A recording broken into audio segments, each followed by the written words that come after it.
যশোরে ঘুষের 1,20,000 টাকা সহ দুদকের হাতে আটক হয়েছেন জেলা প্রাথমিক শিক্ষা অফিসার আশরাফুল আলম।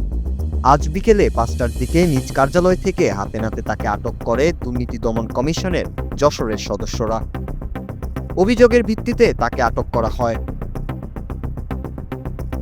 যশোর সদর উপজেলার বসুন্দিয়া খানপাড়া সরকারি প্রাথমিক বিদ্যালয়ের সহকারী শিক্ষক মোহাম্মদ নুরুন নবী জানিয়েছেন, তার স্ত্রী শিরিনা আক্তার চিকরগাছা কাউরিয়া সরকারি প্রাথমিক বিদ্যালয়ের শিক্ষক ছিলেন।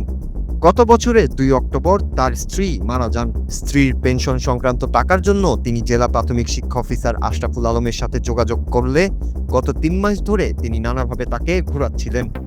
এক পর্যায়ে তাকে 80,000 টাকা দেওয়া হয়। এরপর আরও ঘুষ দাবি করলে তিনি টাকা দিতে অপারগতা প্রকাশ করেন। কিন্তু টাকা না দিলে তার স্ত্রীর পেনশনের টাকা ছাড় করা হবে না বলে সাফ জানিয়ে দেন। এছাড়া খুলনা বিভাগীয় এক কর্মকর্তার যোগসাজশে তার স্ত্রীর বেসিকও কমিয়ে দেওয়া হয়। তার উপর নানাভাবে নির্যাতন করতে থাকেন প্রাথমিক শিক্ষা অফিসার আশরাফুল আলম।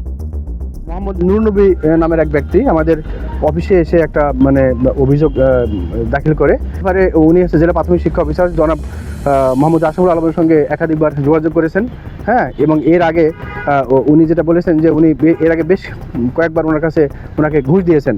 হ্যাঁ, তারপরে উনি বলেছে যে আমাদেরকে আরও টাকা দিতে হবে। অভিযোগকারী নুর নবী 1,20,000 টাকা নিয়ে গিয়ে জনাব মোহাম্মদ আশরাফুল আলমের জেলা প্রাথমিক শিক্ষক যশোরের কাছে উনি দেন, এবং এইটা হচ্ছে যে উনি নিয়ে ওনার ড্রয়ারে রেখে দেন।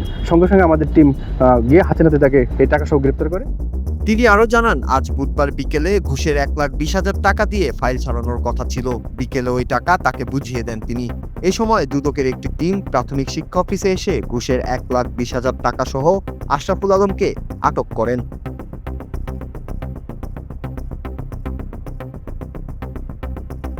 দুদক সমন্বিত যশোর জেলা কার্যালয়ের সহকারী পরিচালক মোহাম্মদ আলামিন বলেন, জেলা প্রাথমিক শিক্ষা অফিসার আশরাফুল আলমকে ঘুষের 1,20,000 টাকা সহ আটক করা হয়েছে।